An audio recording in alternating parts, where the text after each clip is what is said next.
নমস্কার বন্ধুরা, sports news 247-এ তোমাদের সবাইকে জানাই স্বাগত। তো এই ভিডিওতে আমরা বিশ্লেষণ করব আইপিএল 2026-এর সব থেকে গুরুত্বপূর্ণ ম্যাচগুলোর মধ্যে একটি চেন্নাই সুপার কিংস বনাম মুম্বাই ইন্ডিয়ান্স ম্যাচ নিয়ে। ম্যাচটি অনুষ্ঠিত হয় চেন্নাইয়ের চিপক স্টেডিয়ামে। মুম্বাই ইন্ডিয়ান্স প্রথমে ব্যাট করে 159 রান তোলে 7 উইকেটের বিনিময়ে।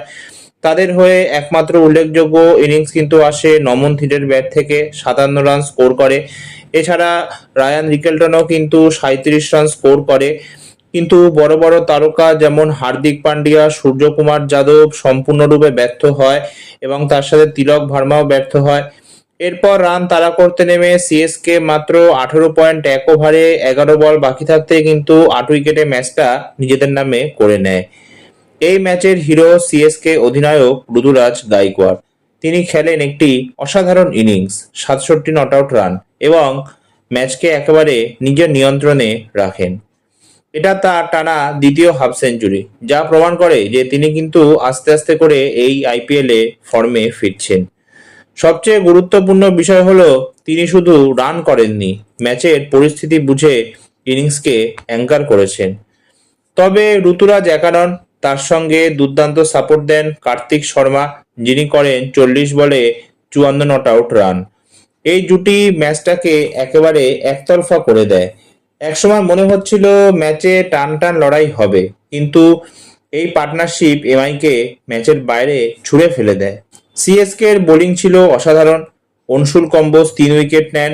এছাড়া নূর আহমেদ কিন্তু 2খানা উইকেট নিজের নামে করে নেন। তারা মিডিল এবং ডেথ ওভার্সে এমআইকে পুরোপুরি চেপে ধরে। এবার যদি আলোচনা করি মুম্বাই ইন্ডিয়ান্সের ব্যর্থতার মূল কারণ কি, তাহলে তো 1 নম্বর টপ অর্ডারের সম্পূর্ণ ব্যর্থতা।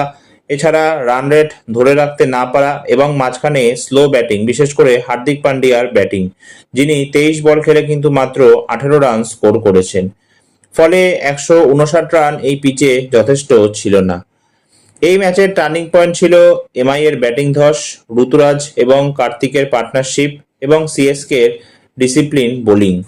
এই তিনটে ফ্যাক্টর মিলে কিন্তু ম্যাচের ভাগ্য পুরোপুরি নির্ধারণ করে দেয়। তবে এই জয়ের ফলে সিএসকে এর প্লে অফের আশা যেমন এখনো বেঁচে থাকলো, অন্যদিকে এমআই এর সম্ভাবনা কিন্তু প্রায় শেষ হয়ে গেল। ঋতুরাজ নিজেও বলেছেন, দল এখন সিম্পল প্ল্যানেই কিন্তু এগোচ্ছে।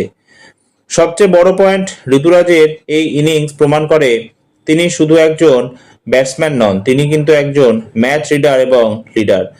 যেখানে কয়েক ম্যাচ আগে তার ফর্ম নিয়ে প্রশ্ন উঠেছিল, সেখান থেকেই তিনি দুর্দান্ত কামব্যাক কিন্তু করলেন। এই ভিডিওটা এতটাই, আবার দেখা হবে একটা নতুন ভিডিওতে। আর হ্যাঁ, ভালো লাগলে প্লিজ ভিডিওটা লাইক আর শেয়ার করে দেওয়া। ভিডিওটা কেমন লাগলো কমেন্ট করে জানাতে ভুলো না। ধন্যবাদ।